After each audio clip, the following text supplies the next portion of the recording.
السلام علیکم ورحمت الله وبرکاتو. کیف حالکم؟ بخیر. درنو قدرمنو اوریدونکو ستړي مشئ په خیر راغلی. دا د یو ځل بیا ستاسو په درانه حضور کې حاضر شوي یو. د نن ورځې درس تاسو په درانه حضور کې وړاندې کوو. نننۍ موضوع ده انواع اللحوم، د غوښو انواع او د غوښو نومونه چې څو قسمه غوښې دي. په عربي ژبه کې موږ څنګه د غوښو نومونه اخیستلی شو او د هغې نومونه څه دي.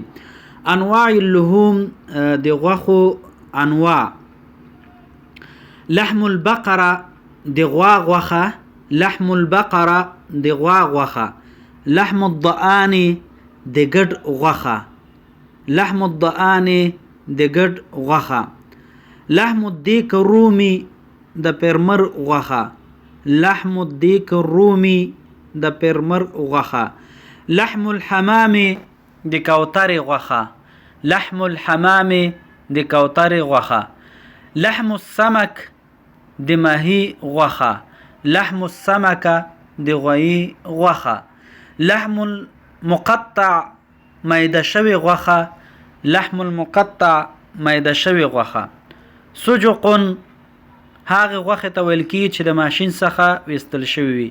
سجق.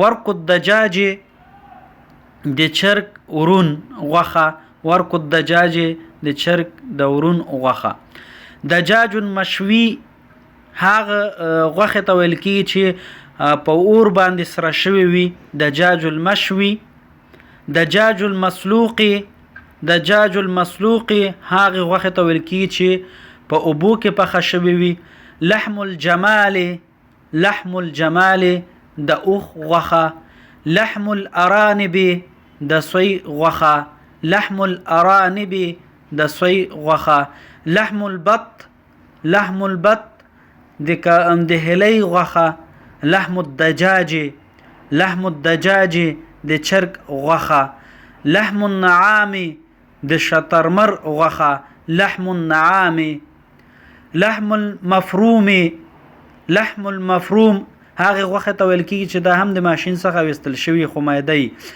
صدور الدجاج د چرګ د سینې غوښه، صدور الدجاج د چرګ د سینې غوښه، اجنحة الدجاج، اجنحة الدجاج د چرګ د وزرونو غوښه، دجاج المقلی، دجاج المقلی په غوړیو کې سره شوې غوښه، دجاج المقلی، لحم المشوي، لحم المشوي هغه غوښه چې په اور باندې سره شوي وي، لحم المشوي هغه غوښه چې په اور باندې سره شوي وي.